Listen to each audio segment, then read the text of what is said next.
All right, so we have here a 16G big turbo juke for some tuning. Last time this car was on the dyno, it made 305? 305.7. Okay, and that was 2 or 3 years ago. So it's here to do some product development, but we're gonna do a retune on it because it's been so long. It was a brand new engine when we tuned it, so stuff's broken in. So what we're gonna do is do a baseline pull to see where it's at right now without touching the tune. And then we will start messing around with the product we are testing, which we'll show you in another video, and kind of check the tune and, tune it. We're not going any higher on the power just because it's a stock bottom end and a stock clutch. But we just want to make sure that it's as smooth and as flat as we can get it.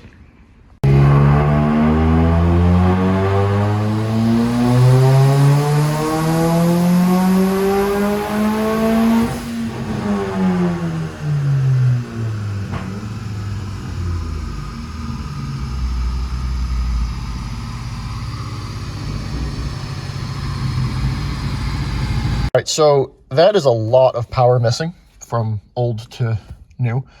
So I'm sitting here, I'm like, that's like a lot. Like, why? So this is what I've come up with.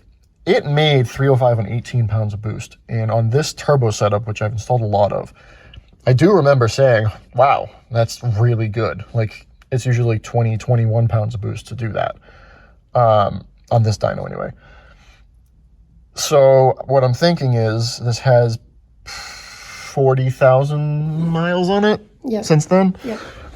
I'm thinking our compression before, when it was brand new, because we assembled this car, you drove the 500-mile break-in, and then we put it on the dyno. That's how we did it. Okay. So I did a compression test. It has 180 PSI compression, which is pretty standard for these. So it was probably higher when it was brand new, which obviously is going to help. Higher the compression, the less boost you're going to need, blah, blah, blah. That's what I'm thinking is going on here. Which, if that's the case, say 3 pounds of boost, that's 30 horsepower-ish. 30 foot-pounds of torque, 10 per pound of boost. So that makes sense. So what we're going to do now is I touched up the tune a little bit. We'll do one more pull to make sure it's okay here. And then we have a new boost controller to put in it. We're going to turn the boost up to that 2021 and get us back up to where this is. Because if you notice down here, there's a gap here, but we're not like full on at that point. It's pretty much even here. And then the peak boost is kind of where it drops off. So that's telling me that's a compression thing right there. So, because the car, it's healthy, like everything's healthy. I'm thinking that's just what it is, which makes sense, but that's why we do retunes. That's why we don't just tune a car and never check the tune again.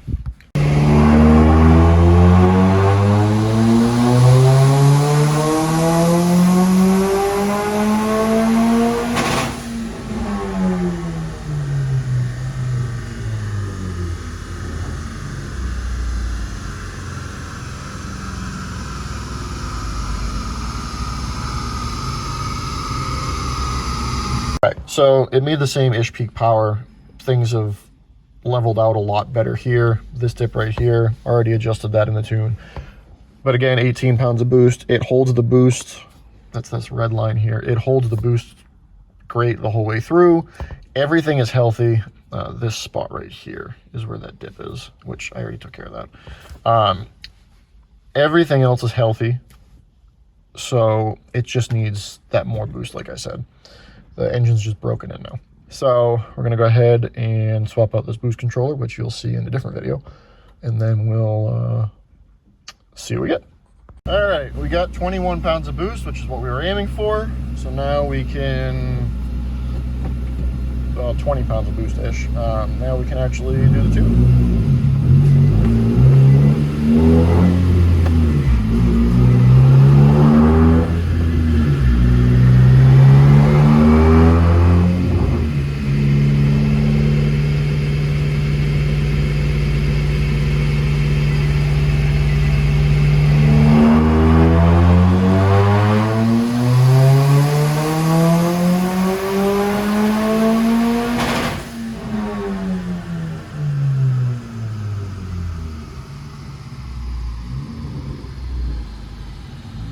better.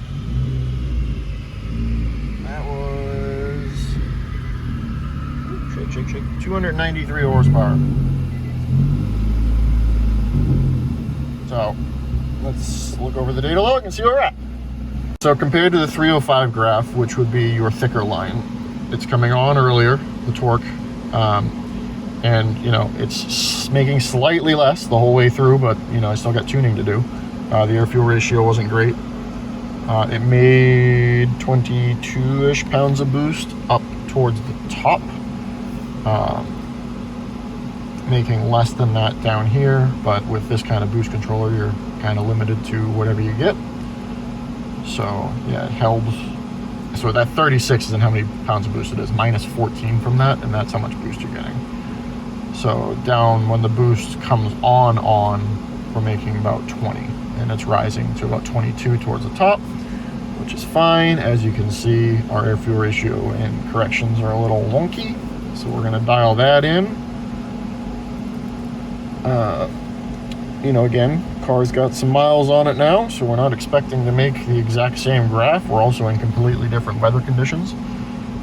And this is about testing our boost controller, which again, you'll see in the video. But that's pretty good considering we were at 260 before. So, dial the tune in a little bit, see what we get.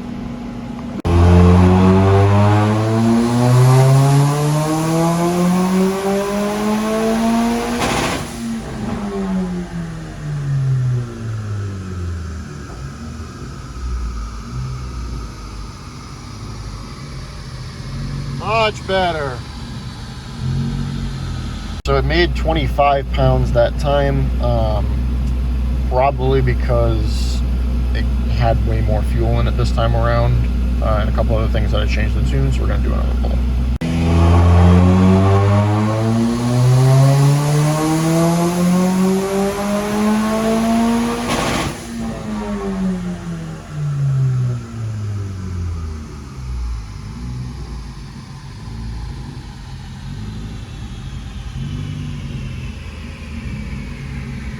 It made less power that time, but we got our boost back to where it was supposed to be, which was just a slight adjustment of the boost controller. It was down a lot of power though. We've been just beating the snot out of this thing. Our intake air temps are getting pretty high, so it is 40 degrees out right now, I think, and we're seeing, you know, 86 degrees up top. So it needs to cool down a bit. Our base temperature was 61 degrees. We're gonna let this thing cool down a little bit because it's definitely hot. The tune isn't far off.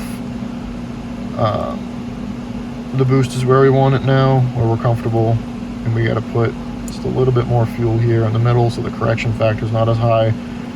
And down here we gotta put some fuel in, which that still isn't even that lean. The correction's off, but yeah, she's hot, so we're gonna let it cool down. So again, on the intake air temp thing, or it should say the charge air temp thing, I just had this thing, I'll put the clip into the tuning video even though I didn't plan on it. I was literally revving this thing to redline over and over and over and over again to show that the boost controller was working.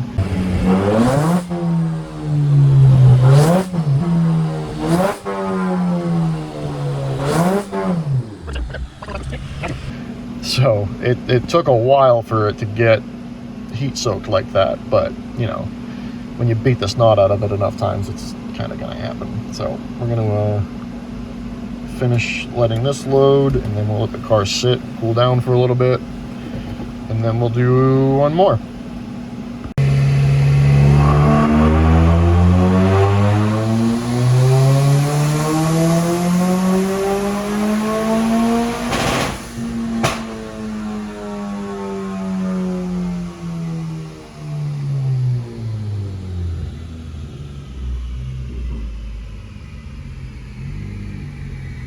All right, so 281 horsepower, 21 pounds of boost.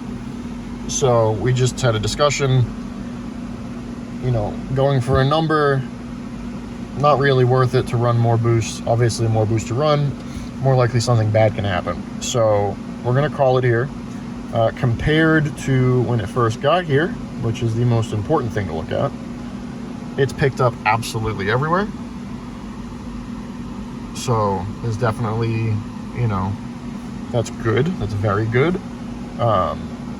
If we add like 3-4 more pounds of boost in it, we'll get up to that 307 number, like we did that 307 earlier. But not really necessary. We're already, you know, making a lot of power, especially for a car like this. So if we ever want to turn it up, the option is there. We know it can do it, obviously, because 300 horsepower cars, jukes are easy. But for a car that gets driven this much, 40,000 miles in not even 3 years, right? Yeah. This is more than enough for this car. So that's what we're going to call it. Like and subscribe, guys.